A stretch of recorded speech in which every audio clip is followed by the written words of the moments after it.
Video का अंत तक देखिए और लाइक और सब्सक्राइब जरूर कीजिए।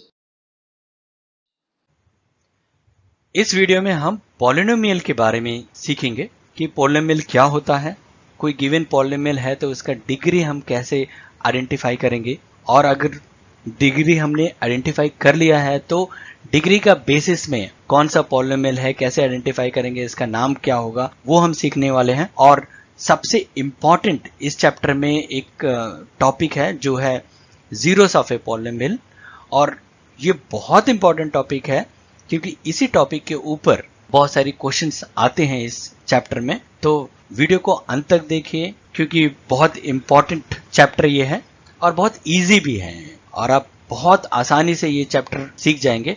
और इस चैप्टर का बेसिस पे नेक्स्ट चैप्टर भी है जो क्वाड्रेटिक इक्वेशन है। सेम ये टॉपिक आपने अच्छा से सीख लिया तो क्वाड्रेटिक इक्वेशन बहुत इजी हो जाएगा आपके लिए। तो चलिए इस वीडियो को स्टार्ट करते हैं। तो पहले हम यहाँ में पॉलिनोमियल क्या होता है वो हम सीखेंगे। किसी भी अलजेब्रिक एक्सप्रेशन का टर्म्स का वेरिएबल का पावर नॉन नेगेटिव इंटीजर हो तो उस अलजेब्रिक एक्सप्रेशन को हम कहेंगे पॉलिनोमियल। तो चलिए एग्जांपल देख लेते हैं। यहाँ पर पहले एग्जांपल आप देख लीजिए, इसमें सभी टर्म्स का यहाँ में देखिए 33 पावर है, यहाँ पे 11 है और लास्ट ये कांस्टेंट है तो इसका पावर होगा 0, यानी 0, 11 और 33 इसमें सभी नॉन नेगेटिव इंटीजर है तो ये अलजेब्रिक एक्सप्रेशन हो जाएगा पॉलिनोमियल। इसी तरह सेकंड में भी आप देख सकते हैं, यहाँ पर भी पावर जो है सभी टर्म्स का नॉन नेगेटिव इंटीजर है तो ये पॉलिनोमियल है। नेक्स्ट थर्ड में आप देख सकते हैं कि पहला टर्म का पावर जो है 15.2 है जो नॉन नेगेटिव इंटीजर नहीं है, सो ये गिवन एक्सप्रेशन जो है वो पॉलिनोमियल नहीं है। नेक्स्ट फोर्थ में आप देख सकते हैं कि सेकेंड टर्म में देख सकते हैं यहाँ पर नेगेटिव पावर है यानी -1 है, तो यहाँ पर हमने power of variable is not non negative integer, इसलिए ये क्या होगा, ये पॉलिनोमियल नहीं होगा। नेक्स्ट टॉपिक हम यहाँ पर डिस्कस करेंगे डिग्री ऑफ ए पॉलिनोमियल, यानी किसी भी पॉलिनोमियल का बहुत सारे टर्म्स होते हैं, उस टर्म्स में वेरिएबल होते हैं, उस वेरिएबल का हाईएस्ट पावर यानी उस पॉलिनोमियल में सभी टर्म्स का पावर चेक कर लीजिए और देखिए कि हाईएस्ट पावर क्या है और उसको सीधा लिख दीजिए कि उस पॉलिनोमियल का वो डिग्री है। हमें पहले एग्जांपल में देखिए 3 टर्म है, उसमें ये देखिए 33 पावर है यहाँ पर वेरिएबल का, यहाँ में 11 है और ये कांस्टेंट टर्म है मतलब 0 है, तो सबसे ज्यादा पावर यहाँ पे 33 है तो इसका डिग्री क्या आएगा, 33 आएगा। नेक्स्ट इसी तरह यहाँ में हाईएस्ट पावर देख लीजिए 11 है तो इसका डिग्री कितना हो गया, 11 हो गया।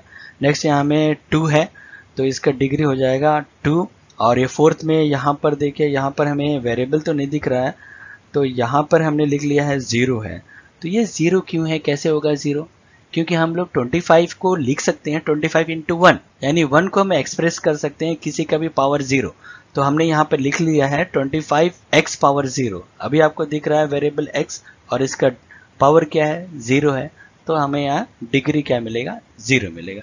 कोई भी कांस्टेंट पॉलिनोमियल का डिग्री हमेशा क्या होता है, 0 होता है। अब अगला टॉपिक हम लेंगे कि कैसे हम किसी पॉलिनोमियल का नेम आइडेंटिफाई कर सकते हैं कि उसका डिग्री अगर 1 है तो उसका क्या नाम होगा, 2 है तो उसका क्या नाम होगा। तो यहाँ पर देखिए पहला है लीनियर पॉलिनोमियल। लीनियर पॉलिनोमियल उस पॉलिनोमियल को बोलते हैं जिसका डिग्री 1 होता है। लीनियर पॉलिनोमियल का स्टैंडर्ड फॉर्म है ax प्लस b, यहाँ में a जो होना चाहिए नॉट इक्वल टू 0 होना चाहिए, ठीक है। Next quadratic polynomial. Quadratic polynomial वो पॉलिनोमियल होता है जिसका डिग्री जो होता है 2 होता है। इसका स्टैंडर्ड फॉर्म होगा ax square plus bx plus c।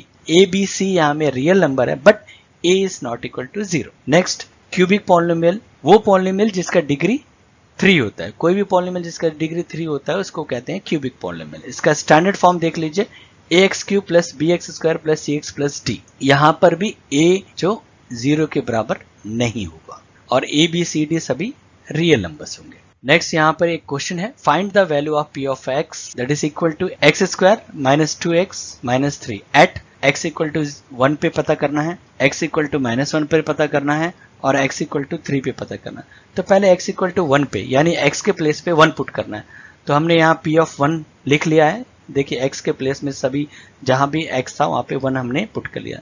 अब यहाँ सॉल्व करते हैं, तो सॉल्व करेंगे तो नेक्स्ट स्टेप आएगा 1 -2 -3 -2 -3 -5 होएगा +1 दैट इज -4, यानी वैल्यू आ चुका है एट x इक्वल टू 1 पर इस पॉलिनोमियल का -4। नेक्स्ट सिमिलरली सेकंड का वैल्यू हम निकाल देते हैं। यहाँ में x के प्लेस में -1 हमने पुट कर दिया है, तो यहाँ पर रिजल्ट आ रहा है 1 + 2 - 3। अब इसे सॉल्व करेंगे तो वैल्यू आ जाएगा 0। नेक्स्ट थर्ड में हम वैल्यू निकालेंगे, सेम इसी तरह है, सेम स्टेप है। 9 - 6 - 3 यहाँ पर देख सकते हैं, तो P ऑफ 3 का वैल्यू यहाँ पे 0 आ चुका है। तो यहाँ पर देख सकते हैं पहला जब x = 1 पुट कर रहे हैं तो -4 आ रहा है, x = -1 पुट कर रहे हैं तो 0 आ रहा है, और x = 3 पुट कर रहे हैं तो 0 आ रहा है। यानी यहाँ पे x = 1 जो आएगा is not a zero of polynomial. x का वैल्यू अगर कोई लेते हैं और पुट करते हैं और उस पॉलिनोमियल का वैल्यू 0 नहीं होता है, तो वो जो हमने वैल्यू पुट किया है वो उस पॉलिनोमियल का 0 नहीं होगा। अब यहाँ पे 0 आ रहा है, इसीलिए x = -1 is a 0 of P of x। यहाँ पे थर्ड क्वेश्चन में भी 0 आ रहा है, तो x = 3 is a 0 of P of x। हम किसी भी पॉलिनोमियल का 0 को कैसे डिफाइन करेंगे ये देख लीजिए। यहाँ पर P ऑफ x एक पॉलिनोमियल है, और P ऑफ k अगर हमें 0 मिल रहा है और k क्या है, यहाँ पर एक रियल नंबर है, तो k को इस given P of x polynomial का 0 बोलेंगे। तो बहुत इंपॉर्टेंट है ये, और इसी का बेसिस में इस चैप्टर में बहुत सारी क्वेश्चन है। 0 हमें पता करना है। नेक्स्ट वीडियो में हम डिस्कस करेंगे कि geometrical meaning of 0 of a polynomial क्या होता है। आई थिंक ये टॉपिक जो हमने अभी इस वीडियो में डिस्कस किया है वो अच्छी तरह से समझ में आ गया होगा। लाइक, शेयर एंड कमेंट जरूर कीजिए। नेक्स्ट वीडियो में कोई पॉलिनोमियल का ग्राफ x एक्सिस या y एक्सिस को इंटरसेक्ट करता है, तो उस कंडीशन में उस पॉलिनोमियल का कितना 0 होता है वो नेक्स्ट वीडियो में हम देखेंगे।